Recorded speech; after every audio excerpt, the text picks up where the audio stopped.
Option 8 of Kaide and the Signet Ring. You slip from the shadows of the archway, your eyes locked on the giant vulture resting on the bed of ruined tapestries. The beast is the sheer physical muscle in the room. If you can eliminate it quickly, dealing with the stooped feathered crone will be a much simpler task. You move with silent, measured steps, keeping your weight perfectly balanced to avoid shifting the loose debris on the flagstone. Above the alcove, the hag remains completely distracted, her back turned to the hall as she croons softly over her leathery eggs. When you are within 10 paces, you draw your sword, the oiled steel sliding soundlessly from its sheath. You close the remaining distance in a sprint, and you bring your blade down in a brutal arc aimed right at the vulture's exposed and mottled red neck. But the beast's instincts are unnatural. Its yellow eyes snap open a fraction of a second before the strike. It violently wrenches its body to the side, and your sword bites deep into its shoulder instead of severing its spine. The bird erupts, letting out a deafening, blood-curdling shriek, its massive 20-foot wingspan snapping open and thrashing wildly.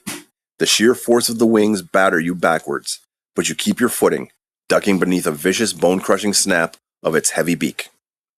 The vulture lunges again, talons scraping across the stones. You sidestep the charge, parry a second strike of the beak with the flat of your blade, and step into the beast's guard. With a savage two-handed thrust, you drive your steel straight up into the center of the bird's chest, burying it to the hilt. The vulture stiffens, a wet, burbling cry bubbling from its throat, before its massive weight collapses dead onto the flagstones below. You wrench your blade free, your chest heaving as you turn to face the hag raven. But you are too slow. She has crossed the distance with terrifying, unnatural speed, and before you can even raise your sword to defend yourself, the crone lunges, her twisted hand shooting out to slap flat against your unarmored throat. A pulse of sickly, pale green magic flares from her palm. The effect is instantaneous. A horrifying cold shoots through your veins, turning your muscles to rigid stone. Your fingers lose their grip, your sword clattering loudly against the floor. You topple backwards like a felled tree, hitting the ground hard. Perfectly conscious, but completely paralyzed. You lay frozen, your eyes locked straight ahead, unable to even turn your head. The hag raven doesn't finish you immediately. No.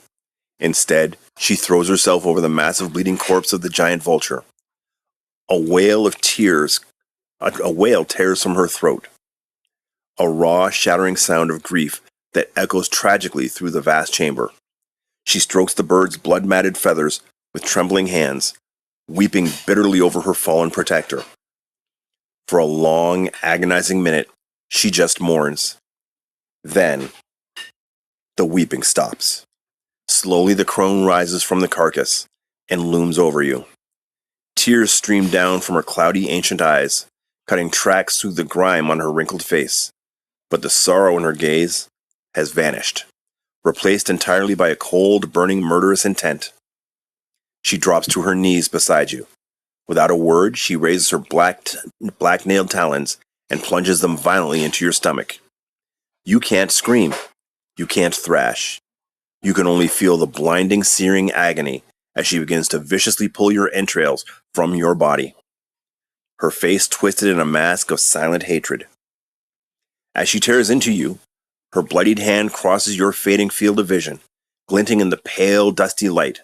Securely fitted over her thick index finger is the gold signet ring. It's the last thing you see before the world fades to black. You have died. The beast was slain, but the master's magic has proven to be your undoing.